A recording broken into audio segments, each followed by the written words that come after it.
പുതിയൊരു വീഡിയോയിലേക്ക് സ്വാഗതം. ഇന്നിപ്പം നമുക്ക് 4 മണിക്കൊക്കെ എല്ലാവരും കപ്പ വേവിച്ചതും ഒക്കെ തിന്നും. ആ കപ്പ പുഴുങ്ങി കപ്പ വേവിച്ചു അങ്ങനെയൊക്കെ പാൽക്കപ്പ ഉണ്ടാക്കും, കപ്പ ബിരിയാണി ഉണ്ടാക്കും, അങ്ങനെയൊക്കെ ഉണ്ടാക്കും. എങ്കിലും നമുക്ക് വേറൊരു വെറൈറ്റി ആയിട്ട് വേറൊരു കാര്യം ഉണ്ടാക്കാം. അപ്പം നമ്മുടെ വീട്ടിൽ കപ്പ വേവിച്ച് എല്ലാം എടുത്തതിൻ്റെ ബാക്കിയൊക്കെ ഇത് കണക്ക് വരികയല്ലേ, ഇത് ഇങ്ങനെ ബാക്കി വരുമ്പോൾ അത് നമുക്ക് 4 മണിയൊക്കെ ആകുമ്പോൾ ഒരു പലഹാരം ഉണ്ടാക്കാം. അതിനിതേ ഒത്തിരി കാര്യങ്ങളൊന്നും വേണ്ട. ഇതേ ഇച്ചിരി ജീരകം, പിന്നെ തേങ്ങാപ്പീര, പിന്നെ ഉപ്പ് വേണമല്ലോ, പിന്നെ ഇച്ചിരി ശർക്കര, കുറച്ച് അരിപ്പൊടി, നമ്മുടെ വീട്ടിൽ തന്നെ പൊടിച്ച അരിപ്പൊടിയാണ്. ഇതിങ്ങനെ കണ്ടോ, ഇതിങ്ങനെ അങ്ങോട്ട് ഉടച്ചിട്ട് നല്ലോണം വേകുന്ന കപ്പയാണ്. വേവ് കുറവാണെങ്കിലും കുഴപ്പമൊന്നുമില്ല. നമുക്ക് മടുപ്പായെങ്കിൽ നമുക്ക് ഇത് ചെയ്യാം. ഇതിപ്പം നല്ലോണം വെന്തുടഞ്ഞ നന്നായിട്ട് വെന്ത കപ്പയാണ്.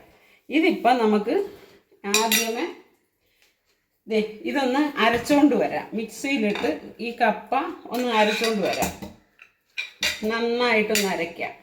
ഇതിപ്പോൾ ഉപ്പൊക്കെ ഇട്ടിട്ട് നമ്മൾ പുഴുങ്ങിയത് സാധാരണ നമ്മൾ കഴിക്കാൻ പുഴുങ്ങുന്ന അതേ ഇത് തന്നെ. ബാക്കി വന്നത് നമുക്ക് വേറൊരു കാര്യം ചെയ്യാം എന്നുള്ളതേ ഉള്ളൂ. കണ്ടോ, ഇനി ഇതിന് കുറച്ച് അരിപ്പൊടി, ഒത്തിരി ഒന്നും വേണ്ട, കുറച്ച് മതി, നമുക്ക് ആവശ്യമുള്ളത് അത്രയും.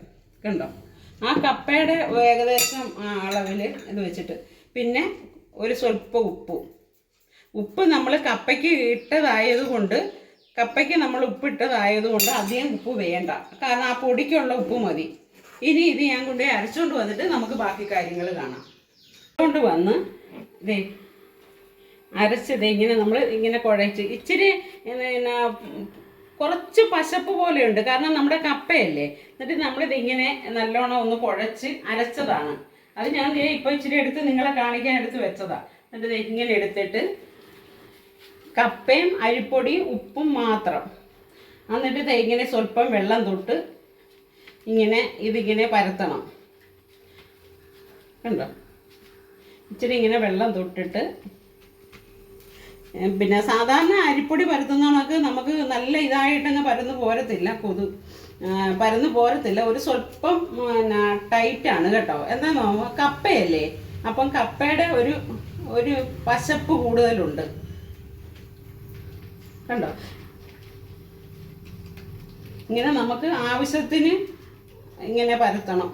എത്രയാ ആവശ്യമെന്നോ അതനുസരിച്ച് നമ്മൾ പരത്തിയിട്ട്, പിന്നെ നമ്മളിതിനകത്ത് ചേർക്കാൻ പോണത് തേങ്ങാപ്പീര.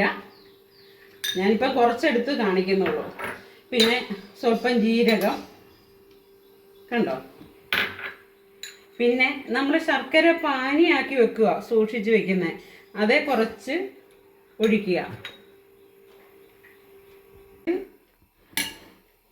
പിന്നെ നമുക്ക് ഇതിങ്ങനെ നന്നായിട്ട് ഇങ്ങനെ ഇളക്കി, ഇതിനകത്ത് നമുക്ക് കശുവണ്ടിയോ ഒക്കെ ചേർക്കാം, പക്ഷെ ഞാൻ ഇതൊന്നും ചേർക്കുന്നില്ല. കപ്പയ്ക്ക് നല്ല ടേസ്റ്റാണല്ലോ, പിന്നെ നമ്മളിതെല്ലാം കൂടെ ചേർത്ത് ഇതാക്കേണ്ട കാര്യമില്ലല്ലോ. അതുകൊണ്ട് ആവശ്യത്തിന് കണ്ടോ, ഇങ്ങനെ നമുക്ക് എത്രയും ആവശ്യമെന്നോ അതനുസരിച്ച് അതിന് മധുരം വയ്ക്കാം. കണ്ടോ, ഇങ്ങനെ ഇത് ഇങ്ങനെ വെച്ചിട്ട് പിന്നെ ഇങ്ങനെ അങ്ങോട്ട് മടക്കുക. കണ്ടോ, മടക്കുക. ഇത് ഒരു വശത്താണ് വെച്ചത്, ഇത് രണ്ടെണ്ണം ഇങ്ങനെ മടക്കിയിട്ട്, ഇപ്പം നമ്മൾ ചട്ടി അടുപ്പ് വെച്ചു, തീ കത്തിച്ചു. കണ്ടോ, കത്തിച്ചതേ ഉള്ളൂ. തീ കത്തിച്ച് ചട്ടി അടുപ്പ് വെച്ചു. ഇനി ഇതിൻ്റെ ഇങ്ങനെ ഒരു സൈഡിൽ ഇങ്ങനെ രണ്ടെണ്ണമൊക്കെ ഇടാം. ഇങ്ങനെ ഇട്ട് ഇതിങ്ങനെ ഇട്ട് വറുത്തെടുക്കാം. ഇതൊന്ന് വേവട്ടെ. ഒരു സ്വല്പം വെള്ളം എടുത്ത് അത് ഇതിൻ്റെ മേലിലൊരു കനവായിട്ട് വെക്കണം, അല്ലെങ്കിൽ എളുപ്പം വേവില്ല. അപ്പോൾ അങ്ങനെ കനവായിട്ട് വെച്ച് ഇത് നമുക്ക് ഓട്ടട വറുത്തെടുക്കുക. അപ്പോൾ ഇത് ഒന്ന് മുരിയട്ടെ, എന്നിട്ട് നമുക്ക് തിരിച്ചും മറിച്ചും ഇട്ട് മുരിച്ചെടുക്കാം. എന്നിട്ട് നമുക്ക് കാണിക്കാം.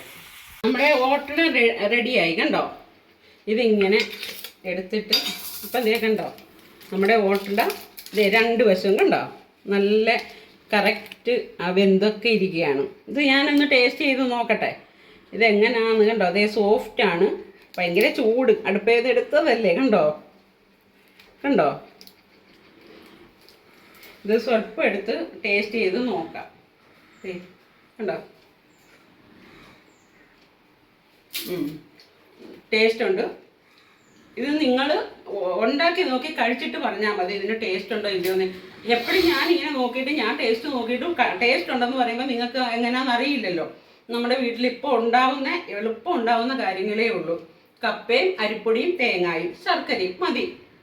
നമുക്കിങ്ങനെ സാധാരണ ഓട്ടട ഉണ്ടാക്കുന്ന നമ്മൾ അപ്പച്ചമ്പിലൊക്കെ വെച്ച് ആവി കയറ്റി ഉണ്ടാക്കുകയില്ലേ, അതിന് പകരം നമ്മൾ ഈ ഇത് വെച്ചിട്ട് ഓട്ടടയായിട്ടുണ്ടാക്കും. കണ്ടോ, ഇല എടുത്തിട്ട് അത് മൊരിഞ്ഞെടുക്കുമ്പോൾ ഇലയുടെ ടേസ്റ്റും ആ മണവും ഒക്കെ നമുക്ക് നല്ല ഒരു ഇത് തരുന്നുണ്ട്. കണ്ടോ, ഇത് നിങ്ങൾ ഉണ്ടാക്കി നോക്കൂ. ഞാൻ ടേസ്റ്റാ എന്ന് ഇപ്പോഴും പറഞ്ഞിട്ട് കാര്യമില്ലല്ലോ, നല്ല ടേസ്റ്റാണ്. നിങ്ങൾ ഉണ്ടാക്കി നോക്കുക, ലൈക്ക് ചെയ്യുക, ഷെയർ ചെയ്യുക, സബ്സ്ക്രൈബ് ചെയ്യുക. അപ്പം ടാറ്റാ.